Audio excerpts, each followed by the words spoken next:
Bagaimana ekonomi masa depan? Siapkah kita menghadapi dunia tanpa pekerjaan? Bayangkan kamu bangun di tahun 2035.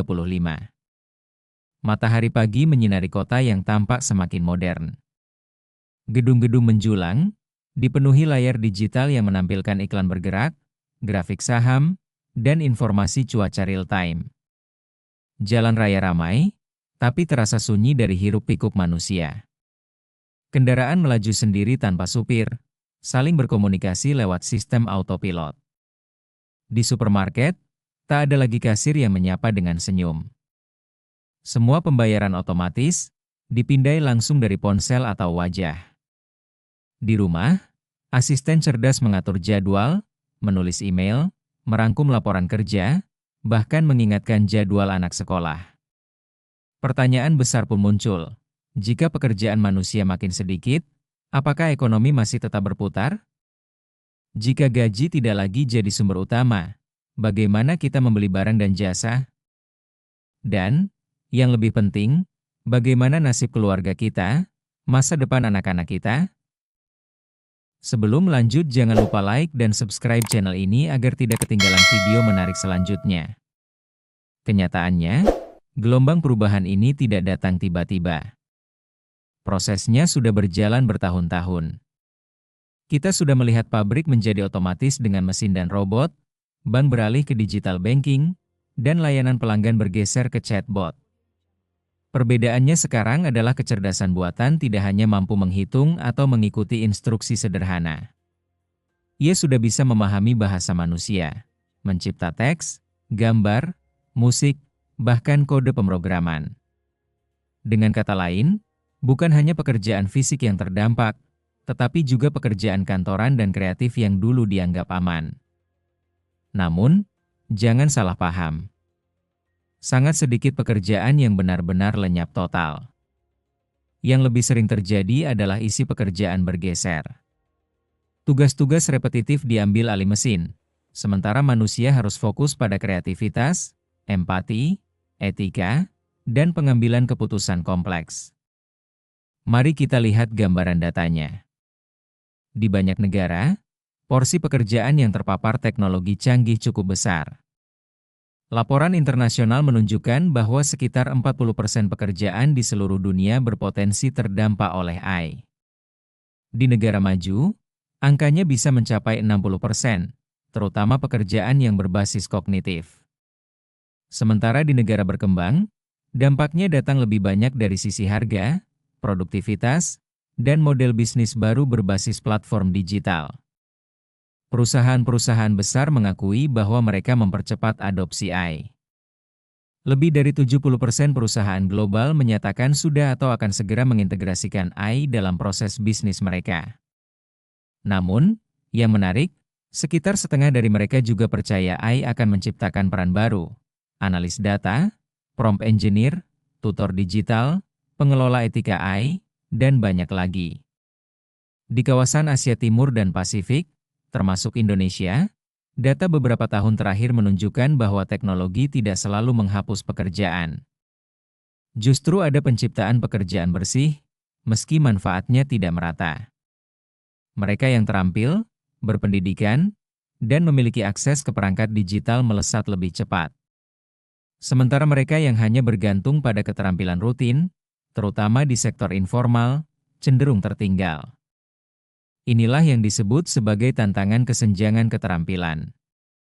Jika tidak ada reskilling dan peningkatan kapasitas, jutaan pekerja bisa terdorong masuk ke sektor gig yang tidak stabil, tanpa jaminan sosial maupun kepastian pendapatan. Ada banyak mitos yang berkembang soal teknologi ini. Mitos pertama, semua pekerjaan akan hilang. Faktanya, hanya sedikit pekerjaan yang benar-benar bisa diotomatisasi sepenuhnya dari awal sampai akhir. Lebih sering yang terjadi adalah otomatisasi sebagian.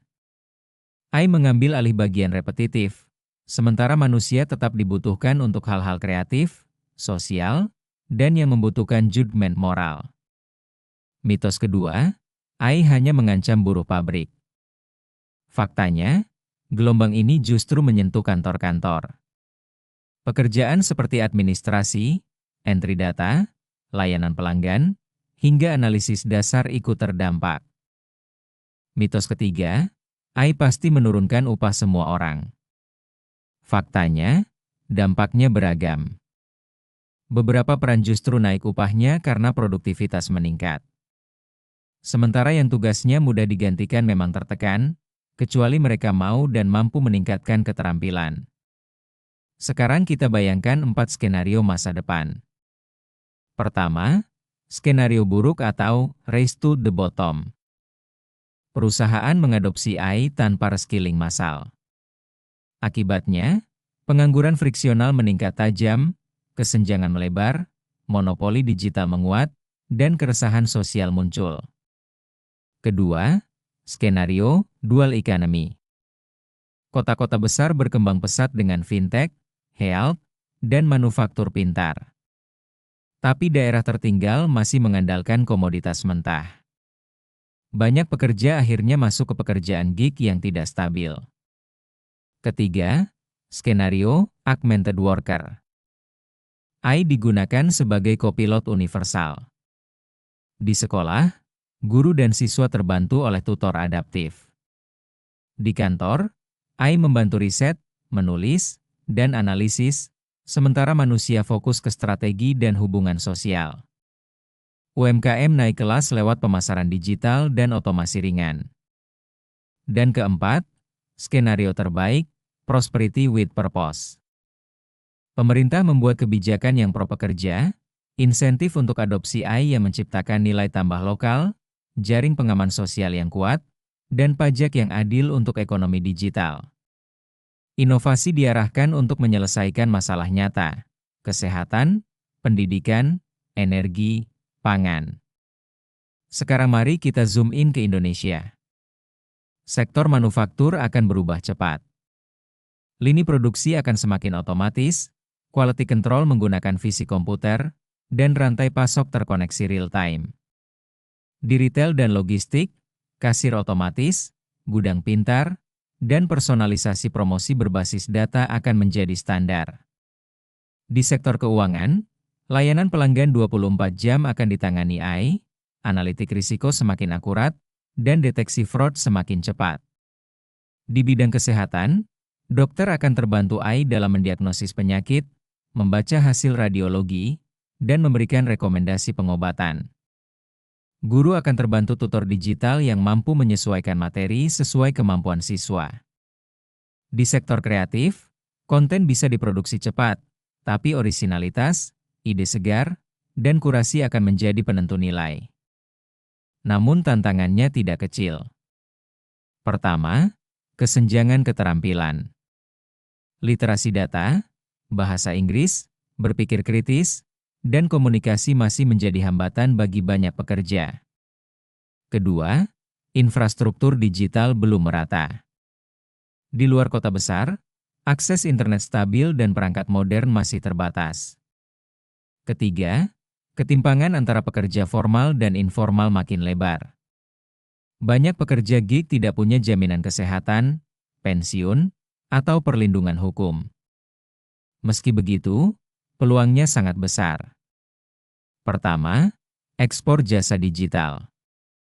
Dengan kerja jarak jauh yang makin diterima, talenta Indonesia bisa menawarkan desain grafis, pemrograman, pemasaran, dan layanan digital lain ke pasar global. Kedua, pertanian cerdas atau agritech. Sensor murah, pemetaan cuaca, dan marketplace online bisa meningkatkan produktivitas petani kecil. Ketiga, green jobs atau pekerjaan hijau. Transisi energi membuka peluang pemasangan panel surya, audit efisiensi energi, hingga manajemen limbah. Keempat, AI untuk UMKM. Otomasi administrasi, akuntansi, dan pemasaran bisa memangkas biaya, mempercepat layanan, dan memperluas pasar. Bagaimana cara kita sebagai individu bisa bertahan dan bahkan menang? Gunakan kerangka 3L dan 3P.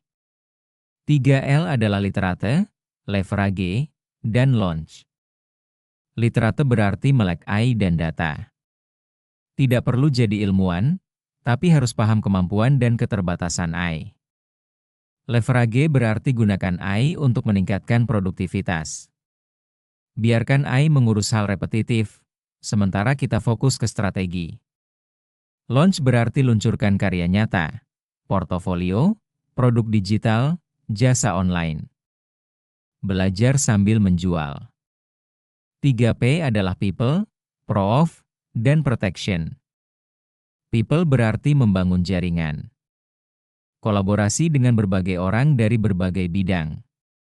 Proof berarti tunjukkan bukti kerja nyata. Buat studi kasus yang bisa diukur dampaknya. Protection berarti lindungi diri. Pahami etika AI, privasi data, dan hak cipta. Jika bekerja lepas, buat kontrak yang jelas dan diversifikasi klien. Untuk memudahkan, kita punya playbook 90 hari. 2 minggu pertama, lakukan audit pekerjaan. Catat mana yang repetitif, kreatif, analitis, sosial. Coba beberapa alat AI dan pilih satu yang paling berdampak. Tentukan niche pasar sesuai pengalamanmu. Minggu 3-6, bangun produk atau jasa. Buat 3 studi kasus mini yang menunjukkan hasil nyata. Minggu 7-10, skalakan. Naikkan tarif berbasis value, bukan waktu kerja. Automasi alur kerja. Bangun tim kecil. Minggu 11-13, evaluasi. Lihat metrik, perbaiki positioning, dan tambah layanan pelatihan jika perlu. Kembali ke pertanyaan awal. Apakah ekonomi akan tetap berputar dalam dunia tanpa pekerjaan? Jawabannya, ekonomi akan tetap berputar jika kita memastikan nilai tambah tetap lahir dari kreativitas manusia yang dibantu mesin. Masa depan bukan milik yang paling pintar, tapi milik yang paling adaptif, peduli, dan tekun membangun solusi nyata. Maka, mari kita hadapi masa depan ini dengan kepala tegak. Dunia memang berubah, tapi manusia selalu punya cara beradaptasi. Kalau kamu ingin seri lanjutan, alat praktis, rencana belajar 30 hari, dan studi kasus nyata di Indonesia, tulis siap di komentar. Bagikan video ini ke temanmu, dan jadilah bagian dari percakapan tentang masa depan. Karena pada akhirnya, masa depan bukan tentang robot melawan manusia, melainkan manusia yang tahu cara bekerja bersama robot. Sampai jumpa di video berikutnya.